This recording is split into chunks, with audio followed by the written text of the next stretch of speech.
Hello everyone, my name is Eddie Bolen. I'm the pastor at Midway United Methodist Church. I'm also a pastor at Edgewater United Methodist Church. I want to thank you so much for taking some time and for watching this video. This video is going to be a Father's Day message that comes from a New Testament book, Hebrews chapter 12, verse 1 and 2. And I do want to let you know that if you're at all interested in being a part of worship, we are meeting in person for worship at Edgewater United Methodist Church at 9:20 a.m. We're meeting in person in the sanctuary for worship at 10:45 a.m. at Midway United Methodist Church. Love to see all of you come and be a part of either one of those worship gatherings, or you could come, you could be a part of both of those worship gatherings. But the particular message that I'm inviting you into during this video is one that, again, like I said, is focused on Father's Day. So as we come into Father's Day, let's talk a little bit about football. Well, Tony Dungy is this Super Bowl winning coach, coaches in the National Football League, coaches in the NFL, and he began, when he began his pro football, his NFL football career, he started off going against a kind of prevailing notion, a current practice for many NFL football teams, because there was this idea, and it was an idea that was it was so prevalent that nobody even thought about it, nobody really questioned it, but the idea is that what football teams needed, especially at a professional level, is that what every football team needed is that you had to have a lot of plays. There were a lot of plays that the coaches needed to know. There were a lot of plays that the players needed to know, and you just had to have all of these really thick playbooks. And so there would be a great deal of time that was spent memorizing these really thick playbooks. And Coach Dungy, what he did is, as he began his career, he said, you know what we're going to do? We're going to get rid of the thick playbook. We are going to come together as a team, and we are going to focus on just a handful of plays. And with a few plays, you take those few plays, and you know what happens? You run them over and over and over again. You run them until they become second nature in the lives of your players. You run them to a place where the players are almost sick of those plays. And then when they do get to that place, then you just say, well, you know what we're going to do? We're going to take these handful of plays, we're going to run them again. And it was always Coach Dungy. It was always his philosophy. I want my players. I want my team. I want them to have these handful of plays. I want them to run them exactly. I want them to not miss them. I want those plays to be ingrained in their lives. I want those plays to become second nature to them. And the other team, oftentimes, the opponents of Coach Dungy's teams, is when they lined up, they would most likely know exactly the play that the other team was about to run. They would know Coach Dungy's play before they even called it. They could recognize it just by the way that they lined up. But the other team, the opponents, they found that they couldn't overtake them because they could not keep up with Coach Dungy's teams, because they ran a handful of plays and they ran them perfectly. Well, the writer of the book of Hebrews, the book that I invited you to take a look at, Hebrews chapter 12, verse 1 and 2. The writer of the book of Hebrews knew the playbook of God's presence in this world. It was a playbook that had the first 5 books of the Hebrew Scriptures, the first 5 books of the Old Testament, the Torah. It was a playbook that included the Torah as well as some wisdom literature along the way. You know, this kind of literature that shows you what it means, Proverbs. You know, those kinds of literature that shows you what it means to live a good life, what it means to pursue a good life. So Proverbs, the Psalms come into that. Also, it was a playbook that found prophetic words from people like Isaiah, Jeremiah, people like Ezekiel.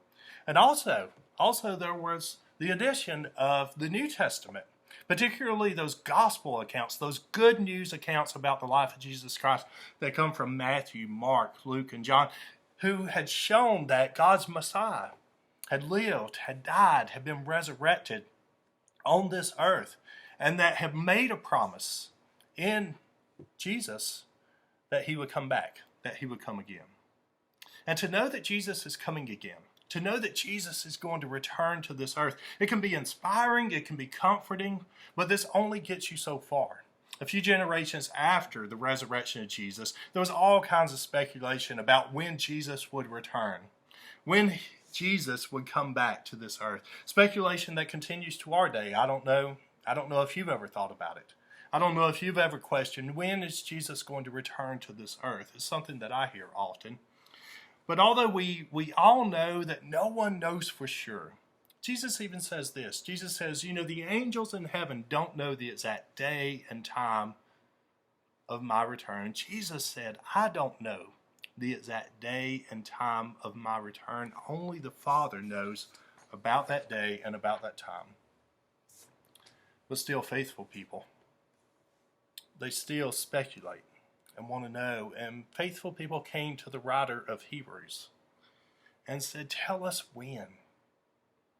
We may not know the exact day, we may not know the exact time, but what do you think? You're smart, you've studied this, you know the Torah, you know the wisdom literature, you know the prophetic words, you know what Matthew wrote. Tell us, are we in the first quarter? Are we in the second quarter? Or is this a halftime in our world right now about when Jesus is going to return? Surely we haven't passed halftime. Is it the third, the fourth quarter? Is it very soon? Tell us what you think. Hebrews chapter 12, verse 1. This is the answer that a scholar gives. This is the answer that a scholar gives about this. He says, well, this is what I can tell you. Let us lay aside. Let us lay aside every weight and sin that clings so closely, and let us run with perseverance the race that is set before us. In other words, this is what the writer says. I know you wonder about this world. I know you wonder about God's presence in this world, but let me tell you what you can do. Let us run our race. Let us run the course that is marked for us personally in this life. If there is anything that is clinging to us, if there is any sin, if there is any obstacle, let us drop it so that we can run faster, so we can run smarter, so that we can run further. Let us drop anything that is clinging to us so that we can run our race with perseverance, the race that is set before each one of us. Well, that's pretty good advice, not only for those faithful speculators, but it's also pretty good advice for a football coach, isn't it? Well, for us, and for you and me, it's more than advice. You see, what the writer of Hebrews is asking in Hebrews, is inviting us into in Hebrews chapter 12, verse 1, is the writer is describing a way of life. He makes something that's evident that almost is not questioned by us. We are just caught up in it. Because the writer of Hebrews says, you know what? We're all running a race. And he makes it clear. He says we're all involved in some kind of race. When we find ourselves, just think about that, when we find ourselves just losing touch with who we are, when we find ourselves losing touch with what we want out of life, when we find ourselves just going through the motions, you know what it's like. When we're going through those motions where we're just eating, we're sleeping, we're laundry, and then we're repeating. Next day, we eat, we sleep, we do laundry, and then we repeat. Eat, sleep, laundry. Some of us have smaller people in our homes. Eat, sleep, care for children, laundry. Maybe more laundry if you've got smaller people in your house. But how many times have we had this thought in our minds that says, you know what, I've got to get out of this. I've got to get out of this pattern. I've got to get out of the rat race. Well, I don't know, rat race. That's a phrase that I know, but is that a phrase that we even use anymore? Maybe it's something like this. Maybe it's more like, I've got to get into a better flow. I've got to have a better set of vibes that's in my life. So more positive vibes. I got to do something different. So I got to make a change. But you get what I mean, right? You understand what I'm talking about. This kind of eat, sleep, laundry, repeat. Or another race, the race that, we're almost applauded that people pat us on the backs for running this race. But the race of pursuing the American dream. Now that's one that gets so ingrained into all of our lives that it's hard for us to notice it sometimes. Because where we pursue the perfect home, where we pursue the perfect car, where we pursue the perfect career that will take us to that, well, maybe at times better car, better home, where we have a spouse, and then those, whatever that number is now, but those 2.3 children, where we are the perfect picture of the American dream. We all get caught up in that. I mean, it touches every single one of us. But today, what I want to ask you, are you running Are you running the race that is set before you? What race are you running? See, sometimes that's what we need to do. We have to realize, we have to sort of shake ourselves and say, what is this race that I'm called in? What race are you running? And is that the race that is clearly set out before you? Is that the race that is marked for you? Do you have absolute clarity about the race that is set before you? Not the race that you're running today for your family. Not the race that you're running for your company. Not the race that you're running so you can keep up with your friends. Not even the race that your church is asking you to run. And we do that, don't we? I'm a pastor. I realize that. I see that. That there are times when even our church will ask us to run that race. And so I'm not talking about good or bad in this sense, but I'm talking about the race that is set before you. John Collins wrote this wonderful book called Good to Great. It's a business book. But this is what he talks about. He says, good is the enemy of great. Takes that, comes from the philosopher Voltaire. But he says that good is the enemy of great. And that's what I want you to think about. What race are you running? Not the race that is pretty good. Not the race that is good enough. Because just think about it. You're involved in this pretty good race. There's some pretty good things that are coming in your life. But just think about this, the pretty good race. Well, what are the results that will come from that race? Well, a pretty good race is going to get you pretty good results. A race that is good enough, well, again, what kind of results can we expect from that? Well, a good enough race is going to get us good enough results. Robert Brault offers this quote. He says, we are kept from our goal, not by obstacles. Now, that's almost enough to have a full stop, but he goes on. He says, we are kept from our goal, not by obstacles, but by a clear path to lesser goals. Are you running the race that is easiest for you?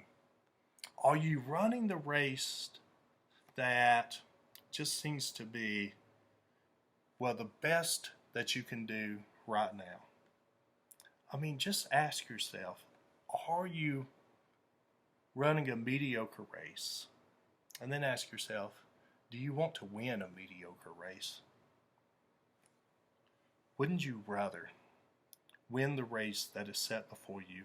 And wouldn't you rather be able to say with absolute clarity, this is the race that is set before me, this is the race that I am running, this is the race that I want to win? There's this extraordinary relationship that emerges in the New Testament between the Apostle Paul and Timothy. Now, Paul is someone that stands as, well, he stands as an epic figure in the New Testament. Paul is responsible for many writings in the New Testament, so he's an author.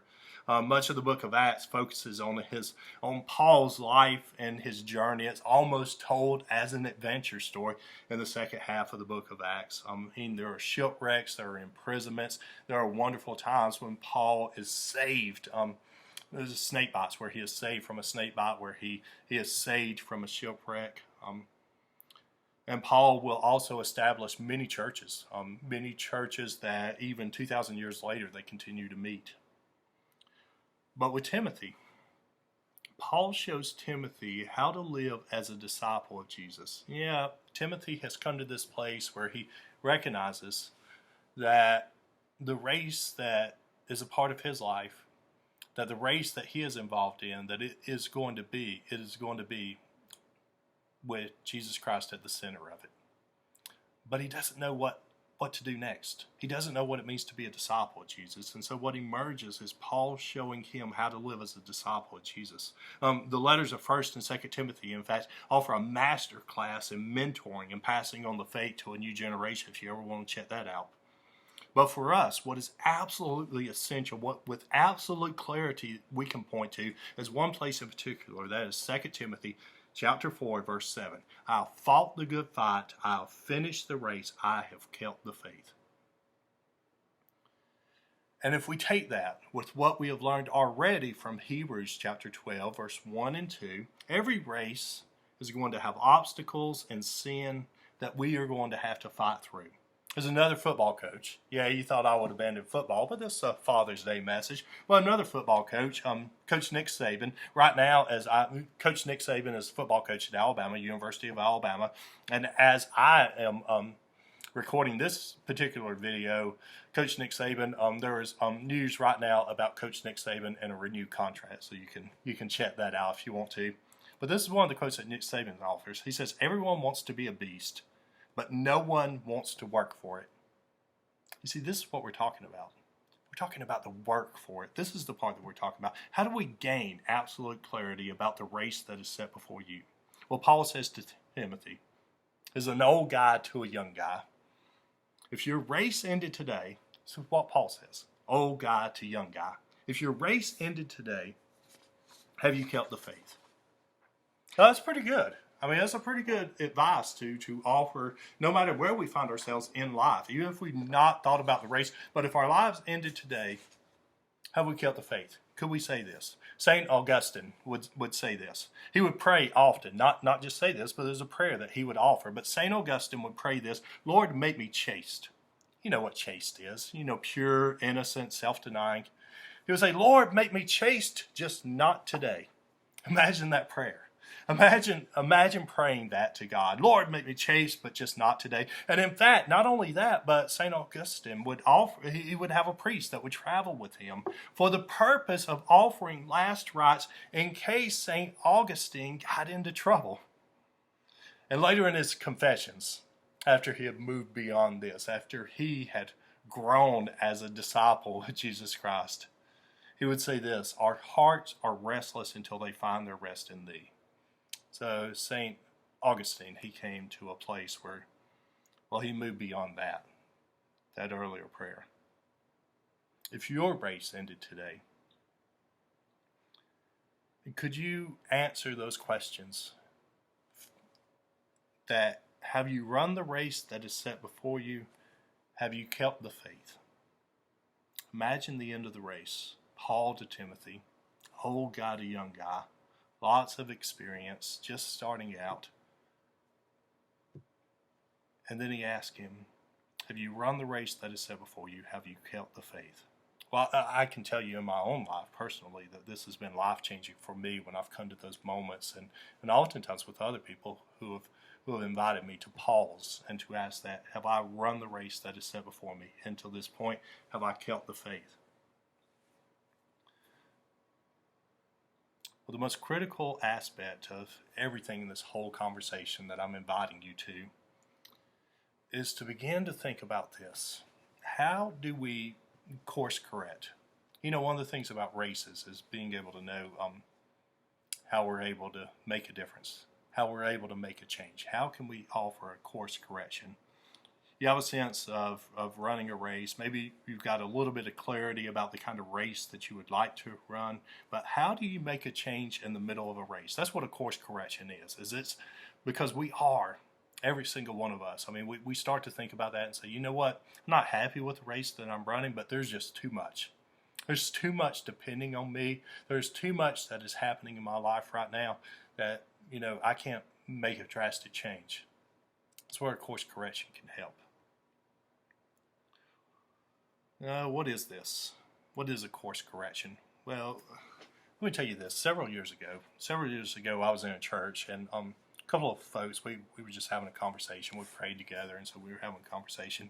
And there was one of those conversations that emerged with those questions. What if we tried this?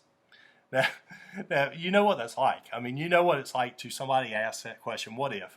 What if we offered? What if we offered a 5K race to our community? It's never been done before. What if we tried it?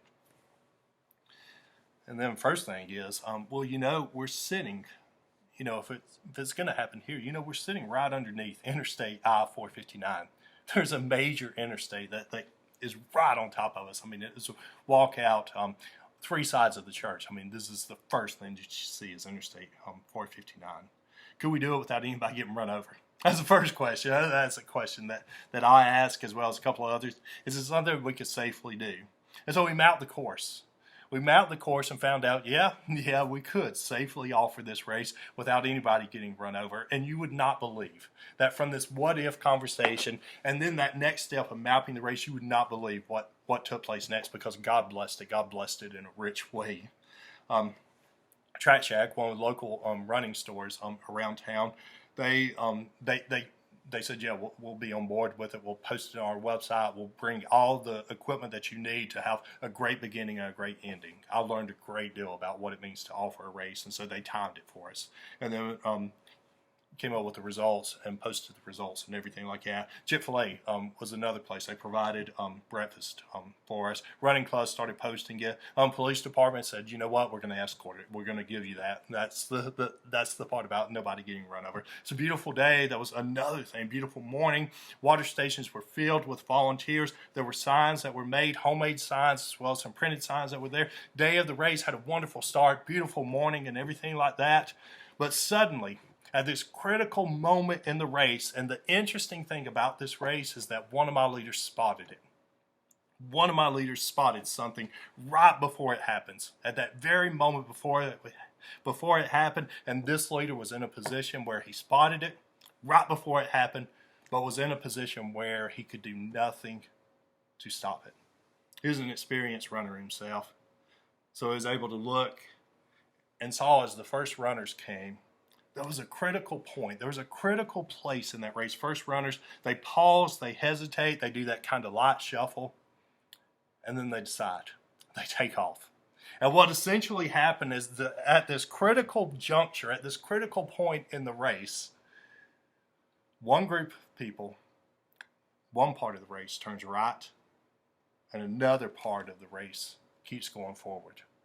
Now immediately the police officers, particularly the ones that were on motorcycles, they begin to scramble because now all of a sudden the map no longer exists. Now they are responsible for escorting not one race, but they're responsible for escorting two races. Let me say something. Let me say something about course corrections, and I speak from experience here. As soon as you begin to hear those words coronavirus, or as soon as you begin to hear those words COVID-19, and as soon as you let those words come out of your mouth of either coronavirus or COVID-19, as soon as those words started becoming part of the daily lexicon that you used, and you used it fluently, as soon as you took a mask and wondered, am I really going to wear this?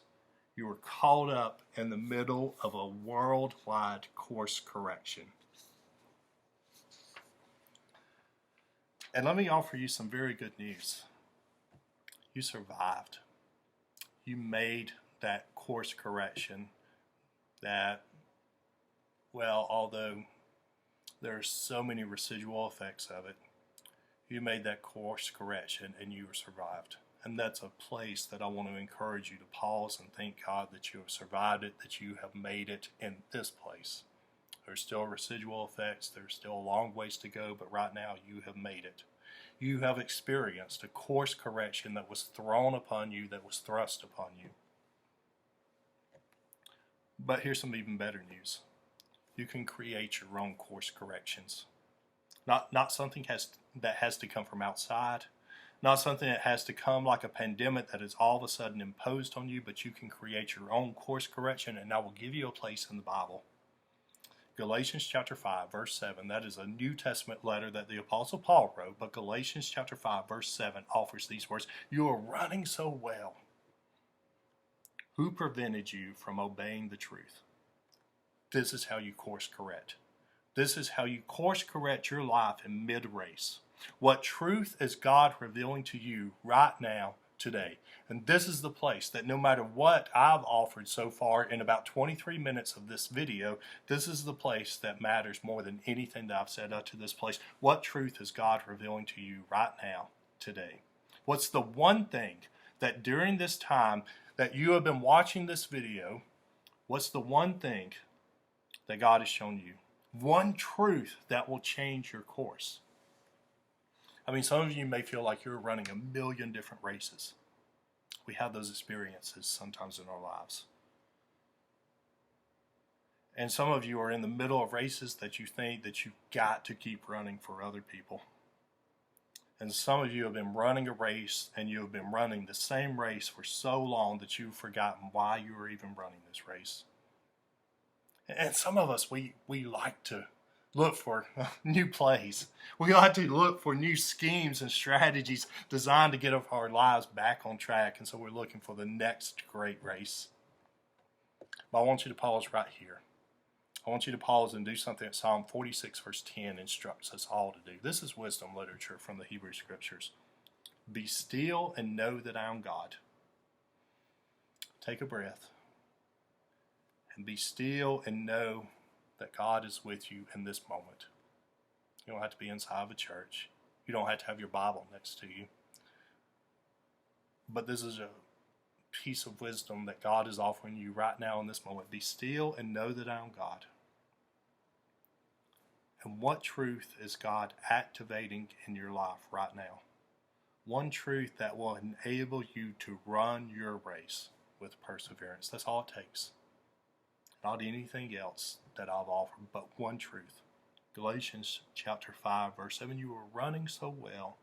Who prevented you from obeying the truth? What is one truth that God is inviting you to make a course correction that will enable you to run your race with perseverance?